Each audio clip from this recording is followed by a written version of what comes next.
அஸ்ஸலாமு அலைக்கும். என் பேர் நௌஷாத் ரோஷன். இன்றைக்கி நம்ம YouTube channel Roshan caterers and Roshan cook with cook இந்த 2 சேனல்லையும் உங்களை வரவேற்கிறதுல ரொம்ப சந்தோஷப்படுறேன். இன்றைக்கி நம்ம வீடியோவில் என்ன ஸ்பெஷல்னாக்கா, நம்ம ஸ்மால் ஆர்டர்ஸ் டோர் டெலிவரி இதுதான் கான்செப்ட். இந்த கான்செப்டில் தான் இந்த வீடியோ இன்றைக்கி டீட்டெயிலாக நான் சொல்ல போகிறேன். நிறைய பேர் நம்ம பெரிய பெரிய ஃபங்க்ஷன்ஸ் எல்லாம் பண்ணுறோம். நம்மளை அணுகணுன்னாக்கா பெரிய ஃபங்க்ஷன்ஸ் தான் அப்படின்னு நினைக்கிறாங்க. நிறைய பேர் கேட்குறாங்க நம்மகிட்ட, சார் நமக்கு இந்த டேஸ்ட்டில் நமக்கு ஒரு 4 கிலோ 5 கிலோனா கிடைக்குமா, இல்லை அங்கே தான் வந்து பர்ஃபார்ம் பெரிய ஆர்டர்ஸ் தான் கொடுப்பாங்களா? நிறைய பேர் கேட்காமலே அதை பற்றி பேசாமல் இருந்துருவாங்க. ஸோ அவங்களுக்கு இது போய் சேரணும். நம்ம கஸ்டமர்ஸ் கூட எப்போவும் ஒரு அப்டேட் இருக்கணும், ஒரு டச் இருக்கணும் அப்படிங்கிற ஒரே ஒரு கான்செப்டுக்காக தான் நம்ம இங்கே கிச்சனும் நம்ம கிட்டத்தட்ட ஒரு 10 வருஷமாக பண்ணிகிட்ருக்குறோம். நம்ம ரெகுலர் கஸ்டமருக்கு தெரியும் நம்ம இங்கே கிச்சன் இருக்குது, அவங்க வாங்கிட்டு போயிட்டுருக்குறாங்க.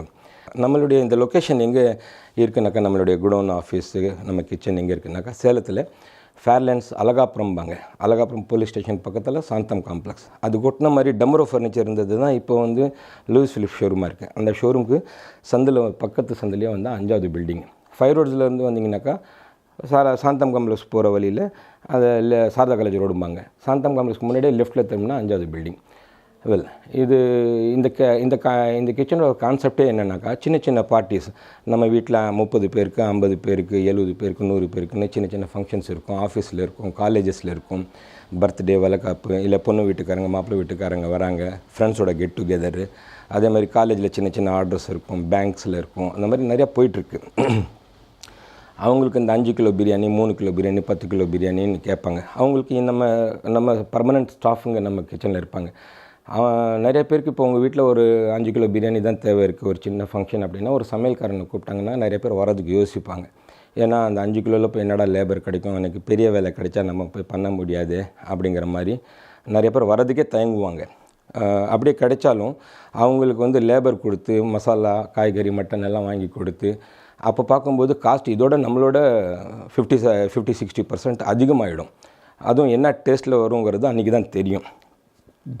பட் அளவோட கிருபில் நம்ம கிச்சனில் பொறுத்தவரையிலும், நம்ம ஃபுட்டை பொறுத்தவரையிலும், நம்ம கேட்ரிங்கில் நம்ம கல்யாணத்துலலாம் என்ன டேஸ்ட் கொடுக்குறோமோ, அது பிரியாணியாக இருக்கட்டும், இல்லை 65 மசாலா சிக்கன்னு, பெப்பர் சிக்கன்னு, இல்லை ஃபிஷ்ஷு, ஸ்வீட்டு எதாக இருக்கட்டும், அங்கே என்ன டேஸ்ட்டில் நம்ம டெலிவரி கொடுக்குறோமோ அதே டேஸ்ட்டில் நம்ம பர்மனெண்ட் டீம் இங்கே இருக்குது. ஸோ உங்கள் வீட்டில் 5 கிலோனாலும் நம்ம இங்கே ஆன் டைமுக்கு நீங்கள் சொல்கிற டைமுக்கு ரெடி பண்ணிடுவோம். ஜஸ்ட்டு 24 ஹவர்ஸ் முன்னாடி நமக்கு சொல்லணும், அவ்வளோதான். ஸோ ரெடி பண்ணிட்டீங்கனாக்கா, நம்ம ரெடி பண்ணிட்டோம்னாக்கா நீங்கள் எடுத்துகிட்டு போயிட்டு ஃபங்க்ஷன் முடிஞ்சதுக்கப்புறம் அந்த பாத்திரம் கொண்டாந்து ரிட்டர்ன் பண்ணிவிடுவீங்க. ஃபார் எக்ஸாம்பிள் சார்ஜை பற்றி நான் சொல்லணுன்னாக்கா, டீட்டெயிலாக பிரியாணி வந்து இப்போது 1 கிலோ பிரியாணி 2000 ரூபா. அது 1 கிலோ அரிசிக்கு 1 கிலோ மட்டன் போட்டு அந்த ரேஷோவில் போடுவோம். இண்டியா கேட் கிளாசிக்கு, மரச்சக்கில் கடல் எண்ணெய், சேம் அதே குவாலிட்டி தான். இதுக்கு முன்னாடி ப்ரீவியஸில் என் குவாலிட்டி பற்றி என்ன சொல்லியிருக்கிறோனோ அதே டேஸ்ட், அதே குவாலிட்டி அப்படி தான் அதில் தான் ரெடி பண்ணுவோம். ஸோ இப்போ பார்க்க போனால் 5 கிலோ பிரியாணி சொல்கிறீங்கன்னு வைங்களேன், அதில் எண்ணெய் கத்திரிக்காய், தால்ச்சா, பிரியாணி, கட்டா, இது 2ல் இந்த எண்ணெய் கத்திரிக்காய், தால்ச்சா இதில் 2ல் ஏதாவது ஒன்று இதில் ரெடி பண்ணி, ஜீரக சம்பா இருந்தாலும் சேம் ப்ரைஸ் தான், பாஸ்மதி இருந்தாலும் சேம் ப்ரைஸ் தான். ஸோ 2000 ரூபா ஒன்றுக்கு ஒன்றுன்னா 1 கிலோ அரிசிக்கு 1.25 கிலோ மட்டும்னா 2250 ரூபா. இப்போ 5 கிலோனாக்கா 10,000 ரூபா ஆகுது. இப்போ 10,000 ரூபாயில் உங்களுக்கு வந்து பிரியாணி, தால்ச்சா, சட்னி கிடைச்சிடும். நீங்கள் வரலாம், எடுத்துகிட்டு போயிடலாம். பாத்திரம் நீங்கள் ஃபினிஷ் பண்ணதுக்கப்புறம் கொண்டாந்து கொடுத்துடலாம். இதே நீங்கள் ஃபார் எக்ஸாம்பிள் ஒரு இமேஜின் பண்ணி பாருங்கள், உங்கள் வீட்டில் நீங்கள் அரேஞ்ச் பண்ணுறீங்க, ஒரு சமையல்காரங்க கூப்பிட்றீங்கன்னா வரது கஷ்டம், அந்த குவான்டிட்டிக்கு ஆள் வரது கஷ்டம். அப்படியே வந்தாலும் அங்கே வந்து கிட்டத்தட்ட அவங்களுக்கு ஒரு 5,000 ரூபா 6,000 ரூபா அன்றைக்கி ஒரு 2 பேர் வருவாங்க, அதுக்கு வேலை பண்ணுவாங்க. அவங்களுக்கு அந்த லேபரு, அதுக்கப்புறம் அரிசி, அதுக்கப்புறம் மசாலா, அதுக்கப்புறம் மீட்டு, இதெல்லாம் பார்க்கும்போது காஸ்ட்டு இதோடு அதிகமாக போயிடும். ஆனால் உங்களுக்கு பட்ஜெட்லேயும் கிடச்சிரும், அதே டேஸ்ட்டில் குவாலிட்டிலையும் கிடச்சிரும். நீங்கள் எந்த ப்ரெஷரும் இல்லை, அவங்களுக்கு இடம் கொடுக்கணும், பாத்திரம் கொடுக்கணும் அப்படிங்கிற ப்ரெஷர்ஸ் எல்லாம் இல்லாமல் நீங்கள் ஜஸ்ட் 24 ஹவர்ஸ் முன்னாடி சொன்னால் போதும், ஆன் டைம் உங்கள் வீட்டுக்கு டெலிவரி வந்துடும்.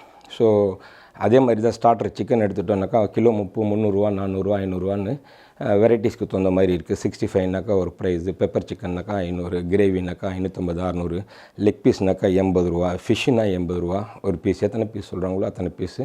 இந்த ஸ்மால் குவான்டிட்டியில் உங்களுக்கு நம்ம எல்லா கல்யாணத்தில் டேஸ்ட் இருந்ததோ அதே டேஸ்ட்டில் உங்களுக்கு கைக்கு வந்து கிடச்சிரும். இந்த மாதிரி ஆர்டர்ஸ் ஏற்கனவே போயிட்டுருக்கு. சின்ன காலேஜ் ப்ரோக்ராமுங்க, பேங்க் ப்ரோக்ராமுங்க, நிறைய அசோசியேஷன்ஸ் எல்லாம் இருக்குது. அவங்க இங்கேருந்து ரெடி பண்ணி நம்ம ஃபங்க்ஷன் நம்ம கிச்சன்லேருந்து ஆல்ரெடி போயிட்டுருக்கு. நம்ம இன்றைக்கி வந்து பார்த்தா ஒரு இபி ஆஃபீஸர் அவங்க ரிட்டையர்ட் ஆகிறவங்க கிட்டத்தட்ட அவங்களுக்கு ஒரு 150 பேருக்கான லஞ்சு ப்ரிப்பேர் பண்ணிகிட்ருக்குறோம். ஃபஸ்ட்டு ஸ்வீட்டு ஆல்மோஸ்ட் இப்போ ஸ்வீட் வந்து ஃபினிஷான ரெடியான கண்டிஷனில் இருக்குது. அதுக்கப்புறம் எண்ணெய் கத்திரிக்காய் இன்றைக்கி அவங்களுக்கு ரெடியாகி போகிறது அதுதான். பெப்பர் லீனான்னு ஒரு சிக்கன் இருக்குது, நம்மளது ரொம்ப ஃபேமஸ் பெப்பர் சிக்கன்லேயே. அதில் நம்மளுடைய ஓன் மசாலாவில் ஒரு டிஃப்ரெண்ட் கான்செப்டில் ரொம்ப டிஃப்ரெண்ட்டாக இருக்கும். பெப்பர் சிக்கன் எல்லாமே சாப்பிட்ருப்பீங்க, இது கொஞ்சம் வித்தியாசமாக இருக்கும். அது ரெடி பண்ணி அனுப்புகிறோம். இன்ஷால்லா இப்போ கிச்சனில் மீதி நம்ம மீதி என்ன ப்ரோக்ராம் என்னென்ன டீட்டெயில்ஸ் அப்படிங்கிறது உங்களுக்கு சொல்கிறேன். ஆல்மோஸ்ட் நான் சொன்ன மாதிரி நம்ம முசஃபர் ஸ்வீட் ரெடி கண்டிஷனில் இருக்குது. கம்ப்ளீட் ஆகிடுச்சாப்பா? Muzaffar sweet almost complete. கோவா எல்லாம் போட்டாச்சு. அதில் ஜஸ்ட்டு இப்போ இறக்கிடுவாங்க ஒரு 2 மினிட்ஸில்.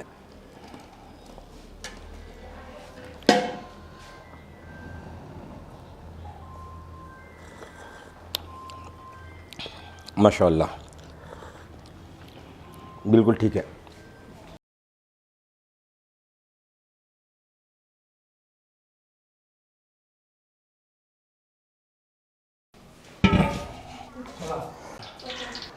எண்ணெய் கத்திரிக்காய் ஏற்றியாச்சு. இதோட ப்ராசஸ் ரொம்ப சிம்பிள். நம்ம மசாலா எல்லாம் முதல்ல ரெடியாக வச்சுட்டா டக்குன்னு போடுறது தான். இருக்கிறதுலே ஃபாஸ்ட்டாக நம்ம ரெடி பண்ணக்கூடிய நம்ம மெனு இது தான், எண்ணெய் கத்திரிக்காய். ஆயில் நம்ம போட்டிருக்குறோம், நீங்கள் இதில் பார்க்கலாம். அதுக்கப்புறம் நெக்ஸ்ட்டு ஆனியன். இந்த ஆனியனை லைட்டாக செவக்கணும், ரொம்ப செவக்கக்கூடாது. லைட்டாக செவந்த உடனே இதில் வந்து தாளிச்சிடுவோம். கடுகு உளுத்தம் பருப்பு, ஜீரகம், கருவேப்பிலை இது போட்டோடனே அதுக்கப்புறம் இதுக்குண்டான மசாலா நான் வேணாலும் அது ரெசிபி காமிக்கிறேன். அதுக்குண்டான மசாலா கண்டினியூவாக டக்குன்னு போட்டுட்டு அவ்வளோதான். வெங்காயம் பாயில் ஆகிற வரலும் விட்டுடுவோம். வெங்காயம் ஒன்ஸ் சாஃப்டான உடனே அதில் நம்ம மாங்காய், அப்புறம் புளி நம்ம கரைச்சி வச்சுருக்குறோம். அந்த புளி போட்ட உடனே ரெடி ஆகிடும். இது மேக்ஸிமம் ஒரு 1/2 hour. இந்த 1/2 hourல இது இறக்குன உடனே அதுக்கப்புறம் நம்ம பிரியாணி, பெப்பர் சிக்கன்னு அதெல்லாம் ரெடி பண்ணிவிடுவோம். இப்போ பார்த்தீங்கன்னாக்கா ஆல்மோஸ்ட்டு இந்த அளவுக்கு வெங்காயம் ஒன்ஸு ஃப்ரை ஆகிடணும். லைட்டாக சிவப்பாயிடுச்சா, சிவந்த உடனே தாளிச்சிட வேண்டியது தான். இதில் வந்து கிட்டத்தட்ட ஒரு 30 கிராமு வரமிளகாய், அதே மாதிரி மிளகு ஒரு 30 கிராமு, ஒரு 20 கிராம் வந்து கடுகு உளுத்தம் பருப்பு இது போட்டிருக்குறோம். கருவேப்பிலை மட்டும் இதில் கொஞ்சம் அதிகமாக கொடுக்கணும், ஏன்னா இதோட ஃப்ளேவர் ரொம்ப நல்லா இருக்கும்.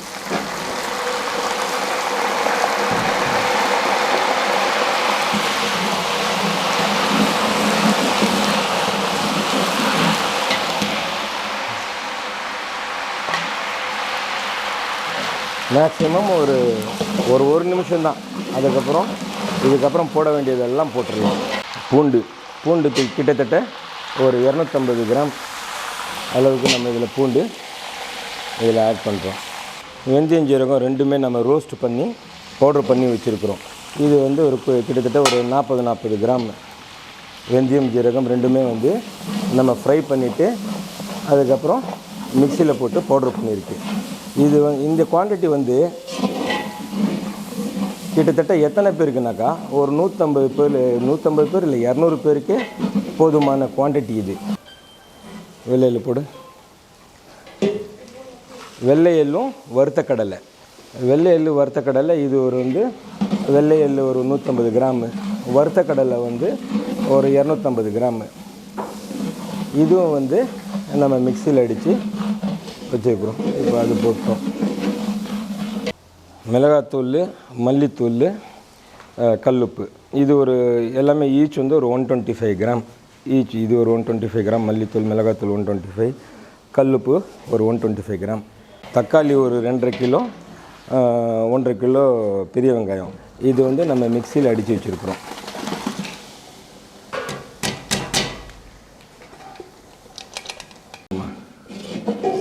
ஆல்மோஸ்ட் இதில் போட வேண்டியது எல்லாமே போட்டுட்டோம்.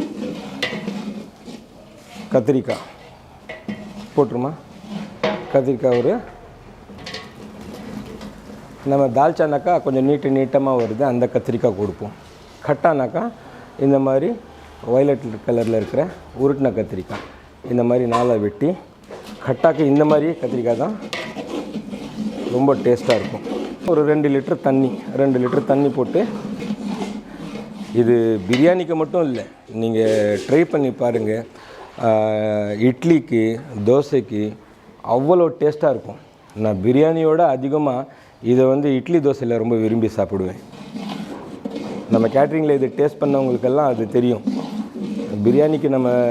பிரியாணியோட அதிகமாக இது வந்து நம்ம இட்லி ரொட்டிக்கு எல்லாம் சாப்பிட்டோம். இந்த காம்பினேஷன் ரொம்ப நல்லா இருக்கும்பாங்க. அவ்வளோதான், இது கம்ப்ளீட் ஆகிடும். அதுக்கப்புறம் இது இறக்கிடுவோம். அதுக்கப்புறம் நம்ம பிரியாணி பார்க்க ஆரம்பிச்சிடுவோம்.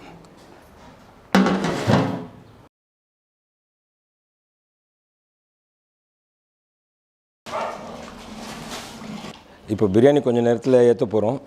மெயின் பிரியாணினாலே அதில் மெயின் ரோல் வந்து மட்டன் தான். நான் சொன்ன மாதிரி ஒரு 8 கிலோ 10 கிலோ அந்த சைஸில் நம்ம ஒவ்வொரு பீஸும் நம்ம ஒரு 100 கிராம் 80 கிராம் சைஸில் நம்ம பீஸ் எடுப்போம். சின்னதாக அடித்தோன்னாக்கா நம்ம ரொம்ப இலசான ஆட்டுக்குட்டி இல்லை, அது ரொம்ப பீஸாகி அப்புறம் நம்ம இலைக்கு பீஸ் வராமல் போயிடும். பாருங்கள், ஆத்தூர்லேருந்து ஒரு கஸ்டமர் வராங்க. வந்து நம்ம இந்த ரெடி பண்ணுறோமே எதையும் டேஸ்ட் பண்ணிவிட்டு 29th அவங்களுடைய கிடாவு இருந்து ஆத்தூர் கொங்கு மஹலில் அவங்க கன்ஃபார்ம் பண்ணுறதுக்காக இன்றைக்கி வராங்க அவங்களும்.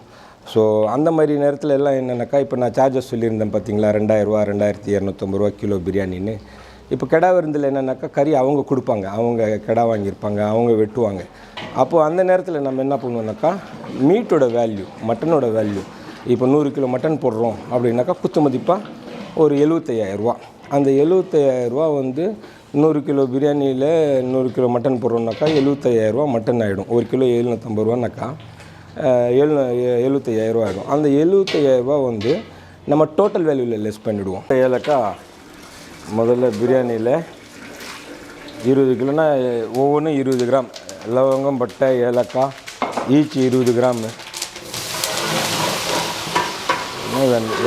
பர்டிகுலராக பிரியாணியை பற்றி சொல்லணுன்னாக்கா, நார்த் சைடு பிரியாணி, ஹைதராபாத் பிரியாணி அந்த மாதிரி எல்லாம் நிறையா இருக்குது. அதை பற்றியெல்லாம் சொன்னால் ரொம்ப லாங் ஆகிடும். ஷார்ட்டாக நம்ம தமிழ்நாடு சைடு பிரியாணின்னு எடுத்துட்டோம்னாக்கா, குறிப்பிட்டு சொல்லணுன்னாக்கா வாணியம்பாடி ஆம்பூர் பிரியாணி, சென்னை பிரியாணி, சேலம் டைப் பிரியாணி.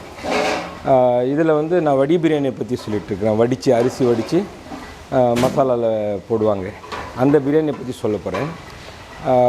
ஆம்பூர் வாணியம்பாடியிலலாம் என்ன பண்ணுவாங்கனாக்கா, இந்த மாதிரி முதல்ல வெங்காயம் போட்டு விடுவாங்க. முதல்ல வந்து லவங்கம்பட்டை ஏலக்காய் போட்ட உடனே மிளகாத்தூள் போட்டுட்டு டைரெக்டாக மட்டன் போட்டுருவாங்க. மட்டன் போட்டுட்டு ஒரு 5 மினிட்ஸ் கழித்து மட்டனுக்கு அப்புறம் தான் வந்து ஆனியனே போடுவாங்க. ஏன்னா அவங்க வந்து மசாலாவை நல்லா மெல்ட்டு பண்ணிவிட்டு பண்ணுவாங்க. சென்னை சைடெல்லாம் என்ன பண்ணுவாங்கனாக்கா, சிக்கன் பிரியாணி மாதிரி ஆனியன் முதல்ல போடுவாங்க. ஆனியன் முதல்ல போட்டு தக்காளி, இஞ்சி, பூண்டு எல்லாமே முதல்ல போட்டுட்டு கிரேவி மாதிரி ரெடி பண்ணிவிட்டு கடைசீட்டில் தான் மட்டன் போடுவாங்க. மட்டன் வந்ததுக்கப்புறம் அரிசி போடுவாங்க. இது ரெண்டுக்கும் என்ன வித்தியாசம்னாக்கா, ஆம்பூர் வாணியம்பாடியில் வந்து மட்டன் போட்டு அதுக்கப்புறம் வெங்காயம் தக்காளி போடும்போது அந்த தக்காளி வெங்காயம் எல்லாம் மெல்ட் ஆகிடும், நல்லா லிக்விட் மாதிரி ஆகிடும். லிக்விட் மாதிரி ஆனதுக்கப்புறம் அவங்களுக்கு மசாலா கம்மியாக தான் பிடிக்கும், அதோட அரோமா எல்லாம் அரிசிக்கு வந்துடும்.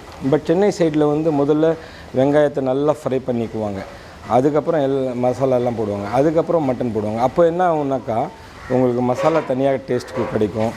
அதில் வந்து பிரியாணி வந்து மேலில் இருக்கிற பிரியாணி கொஞ்சம் சோபராக இருக்கும், அடியில் பிரியாணியில் மசாலா இருக்கும்.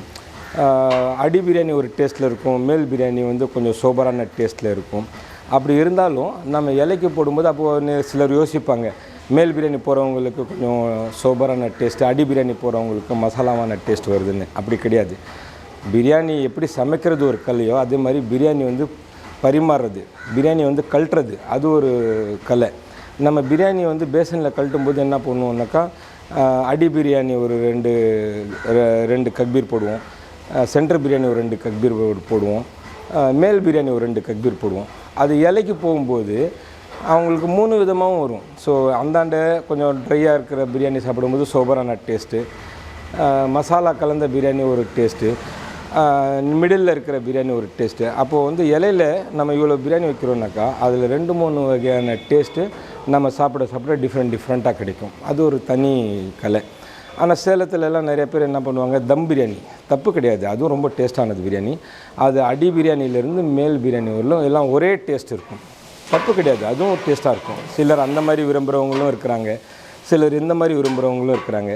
கஸ்டமர் நம்ம இப்படி தான் கொடுப்போன்னு இல்லை, கஸ்டமரோட டிமாண்ட் என்ன, அவங்க வடி பிரியாணி கேட்குறாங்கன்னா வடி பிரியாணி, இல்லை அவங்களுக்கு சேலம் டைப் பிரியாணி வேணும்னாக்கா சேலம் டைப் பிரியாணி, இல்லை ஆம்பூர் சென்னை டைப் பிரியாணி கேட்குறாங்கனாக்கா சென்னை டைப் பிரியாணி. எது பண்ணாலும் அதில் எந்த பிரியாணிலும் நம்மளுடைய பர்சனல் ஒரு டச் இருக்கும். அந்த பர்சனல் டச் அதில் இருக்கும்போது அது சேலத்து பிரியாணியாக இருந்தாலும் டேஸ்ட்டு டபுளாக இருக்கும். ஆம்பூர் வாணியம்பாடி சென்னை பிரியாணியாக இருந்தாலும் இன்னும் ஒரு லெவல் பிரியாணி ஒரு லெவல் இன்னும் டேஸ்ட் அதிகமாக இருக்கும். அப்படிங்கிறதுல நம்ம பிரியாணியை டேஸ்ட் பண்ணவங்களுக்கு நான் இந்த வார்த்தைகள் என்னங்கிறது புரியும். முன்னிறமாக வெங்காயம் ஆயிடுச்சு, நீங்கள் உள்ளே காமிச்சிங்கனாக்கா அவங்களுக்கு எல்லாத்துக்கும் மிக்ஸ்கர். இது நம்ம ஹை ஃப்ளேமில் பண்ணக்கூடாது, மீடியம் ஃப்ளேமில் பண்ணணும். ஒரு 20 மினிட்ஸ்க்கு அப்புறம் இந்த கண்டிஷனில் இருக்குது. இப்போ பூண்டு நம்ம போடலாம், ரெடியாக இருக்குது. இது ஹை ஃப்ளேமில் பண்ணால் என்ன ஆகுனாக்கா சீக்கிரம் செவந்துடும். பட் என்னன்னாக்கா ஒரு சில நேரத்தில் வெங்காயம் ரொம்ப கருகிடும், பிரியாணி ரொம்ப ப்ரௌன் கலர் ஆகிடும், கோல்டன் கலரில் ஆகாது. பூண்டு தான் இப்போ போடுறோம். ஒரு 2 மினிட்ஸ் கழித்து இந்த பூண்டோட ஸ்மெல் குறைஞ்சிரும். இதுதான் அந்த பிரியாணி கலர் காமிக்கிறது. இந்த கலரான ஆனியன் தான் பிரியாணிக்கு இதுதான் மசாலா. மிளகாத்தூள் ஒரு 10 கிராம், ஒரு கிலோவுக்கு 10 கிராம் கணக்கில் 20 கிலோவுக்கு 200 கிராம் மிளகாத்தூள். வெங்காயம் சிவந்திருக்கும், மேல் வெங்காயம் சிவக்காமல் இருக்கும். ஒரு கிட்டத்தட்ட ஒரு 3-4 லிட்டர் தண்ணி. ஏன்னா அப்போ தான் அடி பிடிக்காமல் இருக்கும். ஏன்னா பூண்டு போட்டதுக்கப்புறம் அடி பிடிக்கும். இப்போ பாருங்கள், பாத்திரம் நமக்கு உள்ளே பார்த்தீங்கன்னா தெரியும், எப்படி பாத்திரம் பளிச்சுன்னு தெரியுது பார்த்தீங்களா, அடி பிடிக்காமல். இதே மாதிரி தான் பிரியாணி சமைச்சு முடித்ததுக்கப்புறமும் கழட்டுவாங்கல்ல, அப்போ அடியில் பார்த்தா இதே பதத்தில் இருக்கும், அடி பிடிக்காமல். மெயின் சீக்ரெட்டே என்னென்னாக்கா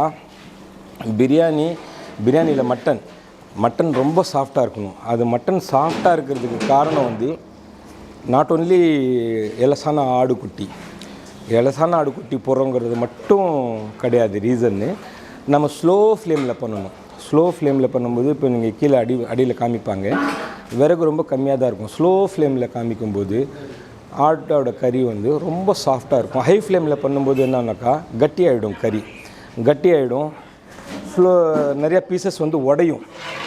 ஆனால் ஸ்லோ ஃப்ளேமில் பண்ணும்போது மட்டனில் இருக்கிற தண்ணியெல்லாம் வெளியேறிடும், முழுசாக வெளியேறிடும். அதே மாதிரி ஸ்லோ ஃப்ளேமில் பண்ணும்போது பீஸு உடையாமல் கைக்கு வரும். இலையில் போடும்போதும் பீஸு நல்லா முழுசாக இருக்கும். அப்படிங்கிறதுனால தான் தக்காளி பாருங்கள், இந்த மாதிரி ஷேப்பில் நம்ம வெட்டி வச்சுருக்குறோம். ஏன்னா இந்த மாதிரி ஷேப்பில் வெட்டும்போது தான் தக்காளி மசாலாவாக நம்ம கைக்கு கிடைக்கும்.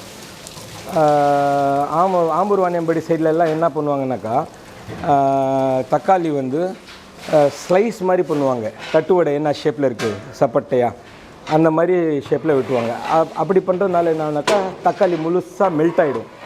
ஆனால் இப்படி பண்ணும்போது என்னன்னாக்கா மசாலா கொஞ்சம் கைக்கு தனியாக கிடைக்கும்.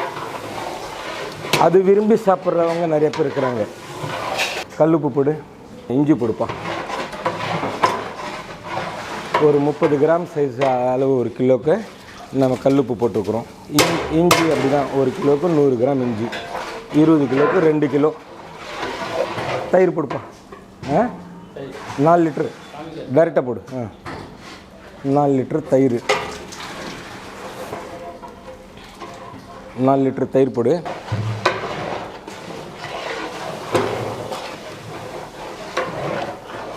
தயிர் கிட்டத்தட்ட 4 லிட்ரு போட்டுருக்குறோம். நல்லா மசாலா வரும். பிரியாணியில் மசாலா வர்றதுக்கு ரீசனு நம்ம போடுற வெங்காயம், தக்காளி, தயிர். நம்ம இதோட எண்ணிக்கை கூடுறதும் குறையிறதும் தான் மசாலா அதிகமாக வருதா கம்மியாக வருதாங்கிறதுக்கான ஒரு ரீசன். கொத்தமல்லி புதினா கொடுப்பா.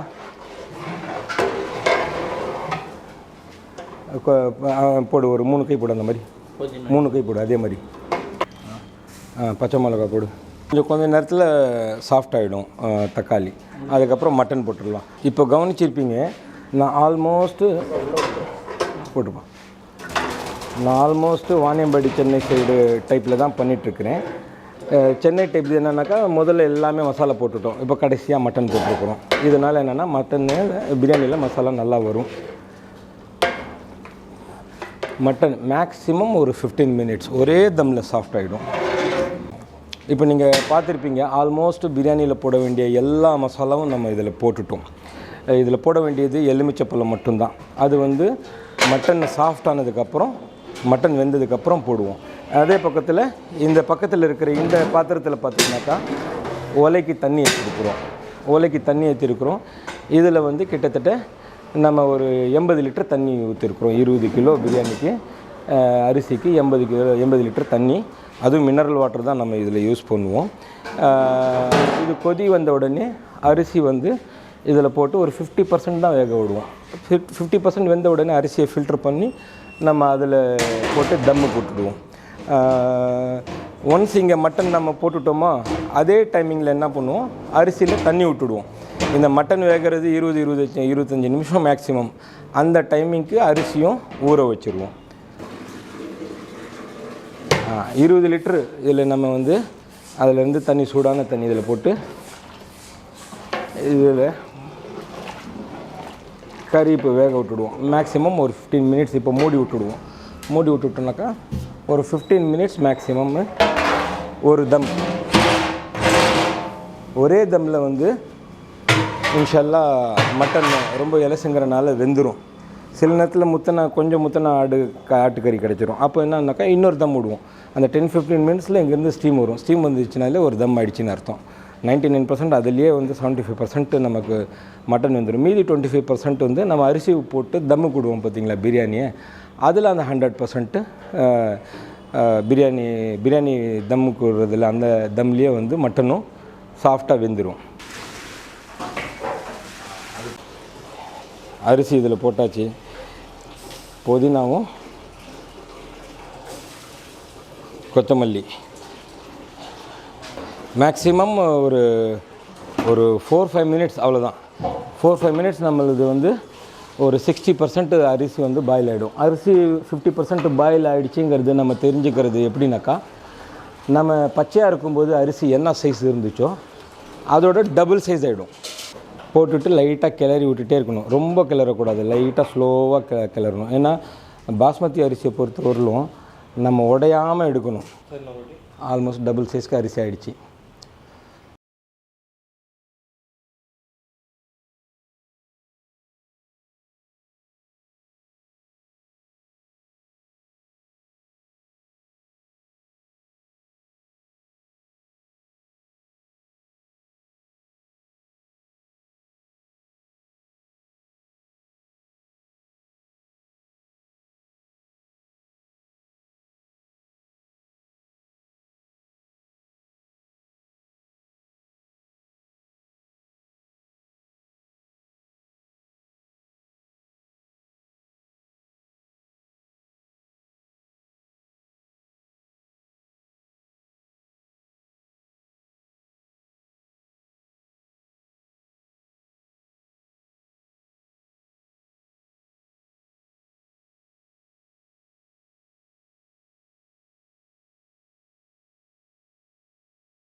இப்போ நீங்கள் கவனிச்சிருப்பீங்க, இங்கே பாருங்கள், நான் சொன்ன மாதிரி ஸ்டீம் வந்துருச்சு. ஆல்மோஸ்ட் 20 மினிட்ஸ்லேயே ஸ்டீம் வந்துருச்சு. ஸ்டீம் வந்துருச்சுனாலே என்ன அர்த்தம்னா தம் ஆகிடுச்சின்னு அர்த்தம். அப்துல், इसको ஓப்பன் கர்.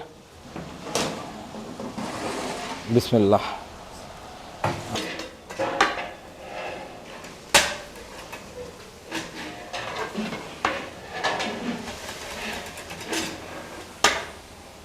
சொன்னேன் பார்த்தீங்களா, 3 மடங்கு ஆகிருக்கு பாருங்கள் அரிசி லென்த் அதோடது.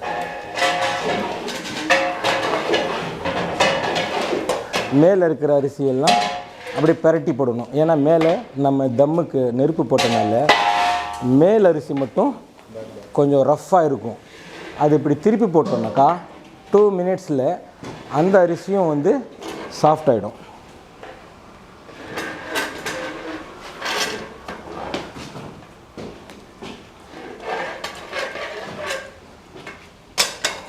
இப்படி அடியில் நோத்தி பார்த்தா சத்தம் கேட்கும். அப்படி சத்தம் கேட்டுச்சுன்னா சுருன்னு உள்ள அடியில் தண்ணி தேங்கி இருக்குன்னு அர்த்தம். அப்போது 2 மினிட்ஸ் விடணும். ஆனால் சத்தம் எதுவும் அந்த மாதிரி வரலை. அப்போ என்ன அர்த்தம்னாக்கா அதோட கிருபையில் அடியில் வரலும் நல்லா வெந்துருச்சு அப்படின்ட்டு அர்த்தம். இதில் பாருங்கள், மட்டனும் வரும்.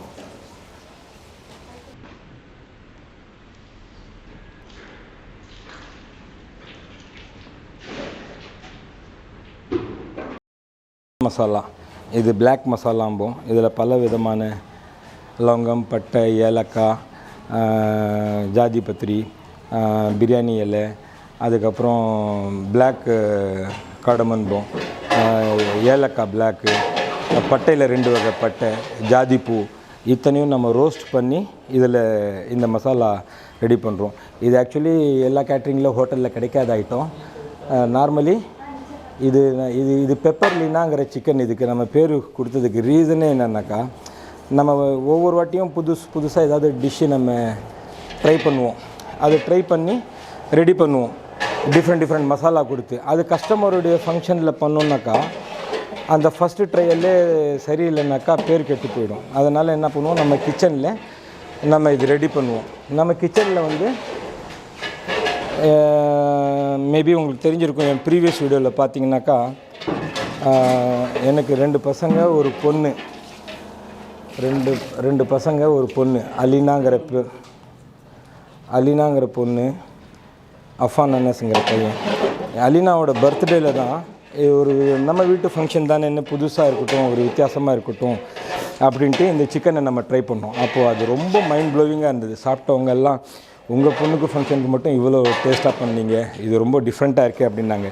ஸோ அந்த அலினா ஃபங்க்ஷனில் பண்ண சிக்கன் வேணும், அலினா ஃபங்க்ஷனில் பண்ண சிக்கன் வேணும்னு நம்ம ரிலேட்டிவ்ஸு, ஃப்ரெண்ட்ஸுங்க எல்லாம் கேட்டு வாங்கிட்டு இருந்தாங்க. ஸோ அதனால தான் பெப்பர் சிக்கன் என்ன பண்ணோம், பெப்பர் அலினான்னு நம்ம பேர் வச்சது. இன்ஷல்லா இதுவும் ஒரு 10-15 மினிட்ஸ் இதுவும் ரெடி ஆகிடும். அதுக்கப்புறம் டெலிவரி தான். இன்ஷல்லா டெலிவரி அனுப்பிடுவோம் ஆட்டோவில்.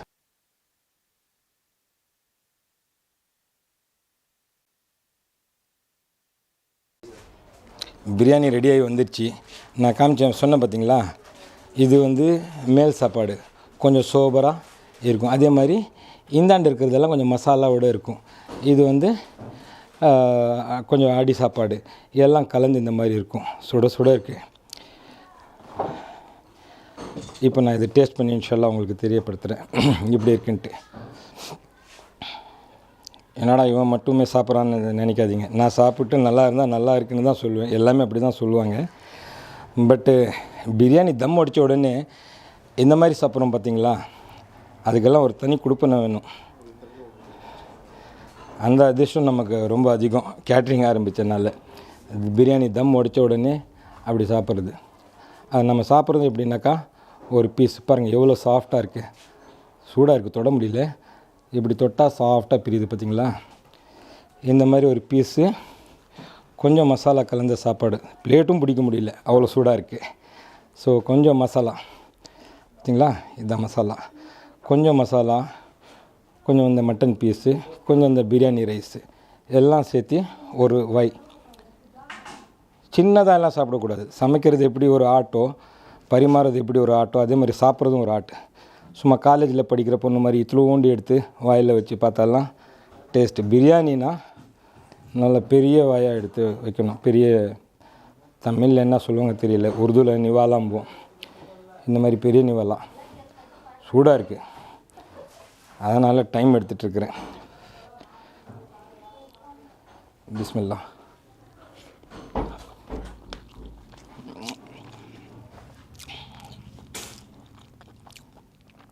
மாஷா அல்லாஹ். பார்த்தீங்களா எவ்வளோ பெரிய பீஸு, தொடை பீஸு. ஆனால் பாருங்கள், ஜஸ்ட்டு இதுதான் அந்த ஸ்லோ ஸ்டீமில் சமைக்கிற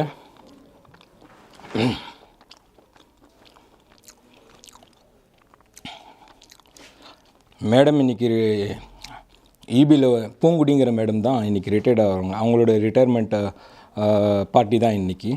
கிட்டத்தட்ட ஒரு 150-200 பேருக்கு அவங்க விருந்து கொடுக்குறாங்க. யாரும் மறக்கக்கூடாதுன்ட்டு. யாராவது மறந்தாலும் இந்த மாதிரியான டேஸ்ட்டான பிரியாணி சாப்பிட்ட அவங்களுக்கு மறக்கக்கூடாது அந்த மேடமோட பேரை. மாஷா அல்லாஹ்.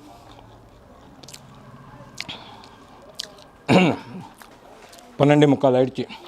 ஸோ ஆசை அதிகமாக தான் இருக்குது எல்லாமே சாப்பிட்றலான்னு. ஆனால் டைம் கீப்பப் பண்ணி ஆகணும். ஸோ இன்ஷால்லா கொஞ்சம் நேரத்தில் ஒரு 10 மினிட்ஸில் லோடு ஏற்றிடுவாங்க. ஏன்னா 12:30க்கு அங்கே ஸ்டார்ட் பண்ணணும். நம்ம ரீச் ஆகுது 12:30 ஆகிடும். ஒரு 5-10 மினிட்ஸில் டைனிங் இன்ஷால்லா ஸ்டார்ட் பண்ணிவிடுவாங்க.